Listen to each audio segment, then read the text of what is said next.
All right, welcome back. Hope you enjoyed our interview with the great Brendan Hunt. It was really interesting to hear him talk about not only the show, but a lot of different things out there. And he is, when you meet him in person, one of the nicest people that you will ever meet, and obviously an incredible talent. All right, so what we thought was I'm going to give you my top 5 soccer movies out there. Now, these are full length.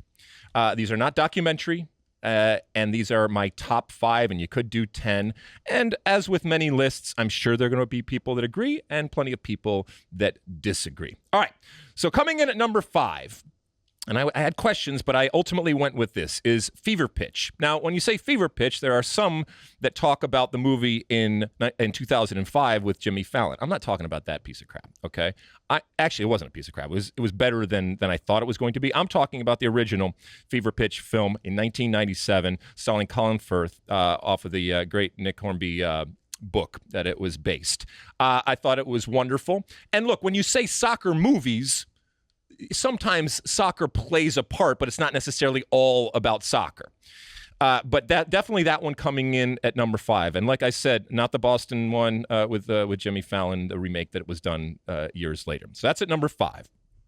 Now, when I made this list, I fully recognize that I bring my bias with me. And you will see it here in the next 2 selections, because it's not as if they were acclaimed, won any awards, or even are known by a lot of people out there. Number 4, The Big Green, coming in number 4. This was released in 1995. And you say, now, why would Alexi pick that as number 4? Well, yours truly actually has a song on the soundtrack. If you watch this movie to completion, not everybody did, but if you are someone that does watch this movie to completion, you will see the credits scroll at the end, and my song Kickin' Balls will show up at the end of the movie. Now, this gives me a vested interest in this movie, and I thought it was good. It's good for the kids. And ultimately, I still get residual checks when it comes to that song placement in The Big Green. The song is Kickin' Balls. Number 3, and again, this is near and dear to my heart and to a certain extent my wallet, is Switching Goals. Now, this is one of however many hundreds of movies that the great Mary-Kate and Ashley Olsen did over their career. This came out in 1999, and yours truly also has a place in this movie. I did a guest shot. It was shot up in Canada. I vividly remember going up there and just seeing this incredible machine that is the Mary-Kate and Ashley, like I said, machine of producing stuff. It's about these 2 twins, obviously, that switch places. One was really good at soccer, one wasn't so good at soccer, and they switch, and hijinks ensue. And at one point, I show up, and I give them some pointers, and yes, Mosse. Can you tell which is which? Hell no. Absolutely not. But I could...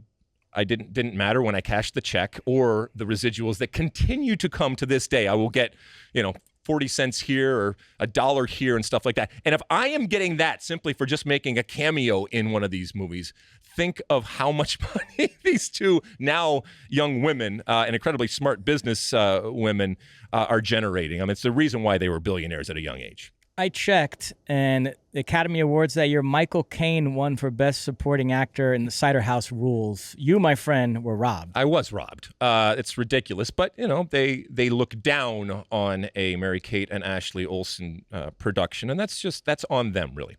Okay, then we get into number 2, The Damned United, and this is obviously about soccer, but it's so much more, I think, certainly from an acting perspective and a writing perspective, this is a whole nother level. And that it involves soccer just makes it that much more interesting. You don't have to like soccer to enjoy this movie, but it certainly helps. And I have come to find out that my good friend David Mosse has not seen this, which is absolute sacrilege if working in the soccer space. So his homework is to go and watch this movie.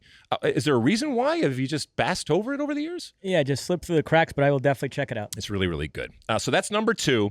And then number 1, and if you listen to our interview with Brendan Hunt, you will recognize that there is only one. There can only be one, and that is The Great Victory. And over here in the U.S., we call it Victory. That's what it was named. As I mentioned before, this was my first introduction to Pele. I don't know. we talked to Brendan about possibly a remake of this.